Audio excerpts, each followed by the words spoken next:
ये US trade deal के through India के साथ कौन सी गेम खेल रहा है। एक तरफ तो इंडिया को प्रेफर्ड नेशन, बेस्ट फ्रेंड का स्टेटस दिया जाता है, पूरी सोशल मीडिया भर दी जाती है। वहीं परसों यूएस के deputy secretary of state Christopher Landau ने स्टेटमेंट दिया कि इंडिया के अगेंस्ट जो यूएस है वो चाइना के केस वाली गलती नहीं करेगा। चाइना को जैसे आज ग्लोबल इकोनॉमिक पावर बनने में यूएस ने सपोर्ट किया, वर्ल्ड ट्रेड काउंसिल में ऐड कराया, और जिसकी वजह से आज चाइना मोर देन 125 कंट्रीज में एक्सपोर्ट कर रहा है, मोर देन $130 बिलियन का, which is far more than US.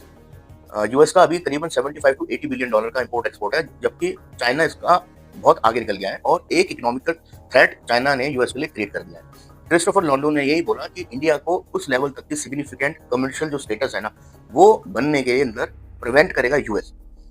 तो दोस्तों, जो ये ट्रेड डील है ना, अब इस ट्रेड डील के अंदर भी इस चीज के कहीं ना कहीं इम्पैक्ट आने लगे।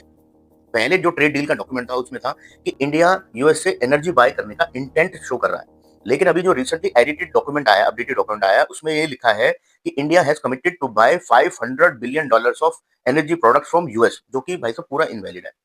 साथ में इन अभी जैसे ये भी परसों की बात ही है, यूएस का जो ट्रेजरी सेक्रेटरी है स्कॉट बेसेंट, तो उसने ये बोला Indians are very good actors.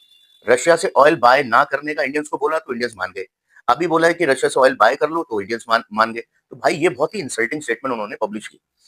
तो दोस्तों, अभी आपने ये न्यूज़ सुनी होगी कि इंडियन रिफाइनर्स को 30 डेज का वेवर दे दिया है यूएस ने रशियन ऑयल बाय करने का। ऐसे परमिशन, भाई यूएस तुम परमिशन देने वाले कौन होते हो? Trade deal win win situation होती है, लेकिन आपकी ये जो सारी स्टेटमेंट्स आ रही है ना, वो ये शो करती है कि आप विन विन ट्रेड डील नहीं करना चाहते, आप मैनिपुलेट करना चाहते हो इंडिया को, कि भाई ट्रेड डील के लालच देते हैं, और पूरी जो इंस्टेबिलिटी ये जो ट्रम्प साहब करने लग रहे हैं उसके अंदर इंडिया को इन्वॉल्व किया जाए, ताकि इंडिया के अंदर भी कहीं ना कहीं इकोनॉमिकल स्टेबिलिटी आ जाए।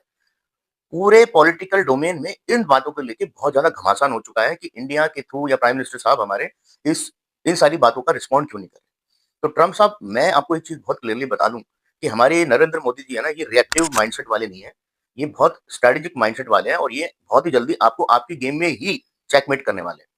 तो दोस्तों, आने वाले टाइम में इंडिया कैसे रिस्पॉन्ड करेगा इस ट्रेड डील से रिलेटेड इस तरीके की स्टेटमेंट को लेके, कमेंट में आप प्लीज जरूर मेंशन कीजिएगा। धन्यवाद। जय हिंद, जय भारत।